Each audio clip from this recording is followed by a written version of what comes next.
Assalamualaikum warahmatullahi wabarakatuh. Selamat pagi semua. Bagaimana kabar kalian semua?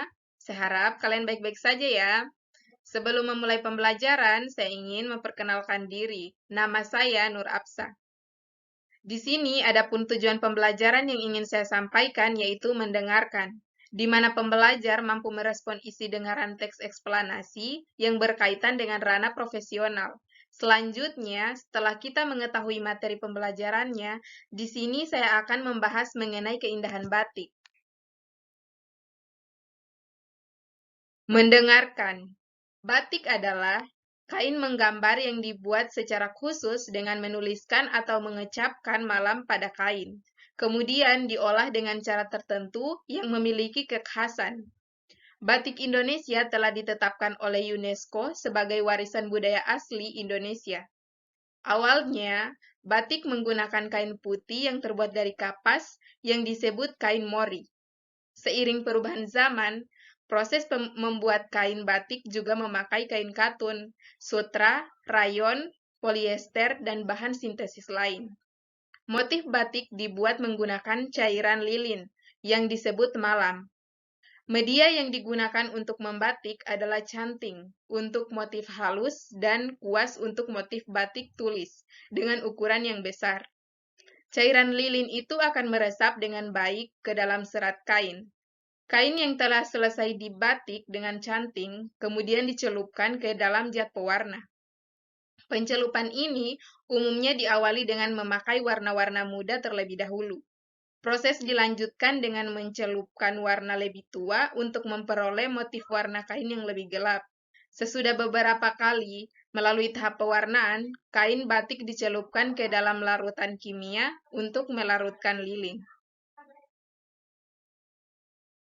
Di sini ada pun tujuan pembelajaran yang ingin saya sampaikan yaitu berbicara, di mana pembelajar mampu menggunakan bahasa yang dipelajari sesuai dengan situasi tutur secara efektif untuk tujuan profesional. Adapun contoh percakapannya yaitu Jiwo, selamat pagi, saya Jiwo. Selamat datang di sanggar batik saya. Tejo, selamat pagi, Pak. Wah, ramai sekali sanggar batik ini, Pak. Saya mau tanya beberapa hal mengenai motif batik seperti yang sudah kita bicarakan di telepon, Pak. Jiwo, baiklah, sanggar batik saya ini memproduksi banyak motif. Namun yang menjadi unggulan kami ada beberapa motif, misalnya motif truntum dan motif parang. Tejo, bisa Anda ceritakan sedikit tentang motif itu?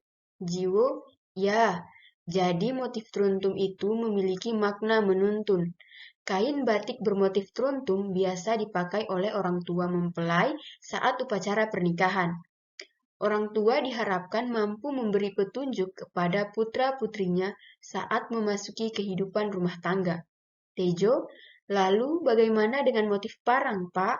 Jiwo, motif parang biasanya dipakai oleh laki-laki. Motif parang sesuai namanya, artinya senjata. Motif itu menggambarkan kekuatan dan kecepatan. Oleh karena itu, kain bermotif parang cocok digunakan untuk laki-laki berwatak kesatria. Tejo, wah, ternyata motif batik tidak hanya indah, tetapi juga memiliki makna ya, Pak. Terima kasih atas penjelasannya, Pak. Jiwo, sama-sama, Pak. Nama saya Iis Mei Felilia. Di sini tujuan pembelajaran yang ingin saya sampaikan yaitu membaca, di mana pembelajar mampu menggunakan bahasa yang dipelajari sesuai dengan situasi tutur secara efektif untuk tujuan profesional. Adapun contoh teksnya yaitu batik indah dan bermakna. Batik adalah kain bergambar yang pembuatannya secara khusus dengan menuliskan atau menerankan malam pada kain itu.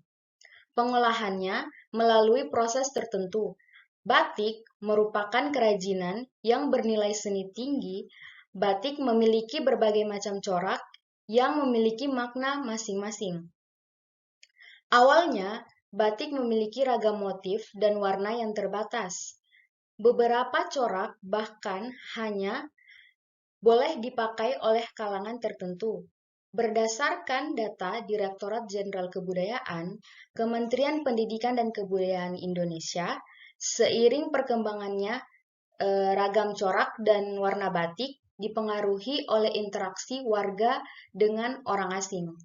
Warna-warna cerah seperti merah, misalnya, muncul akibat interaksi dengan orang-orang Tionghoa yang juga memunculkan corak burung phoenix.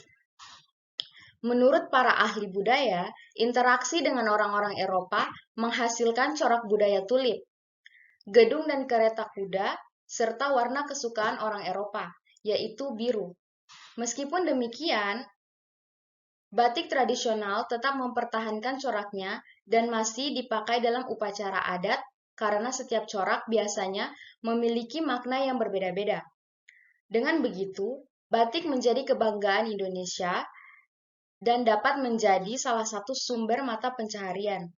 Nilai seni yang tinggi serta ragam corak dan warna yang menarik tentu menjadi pemikat bagi para turis untuk memiliki kain batik.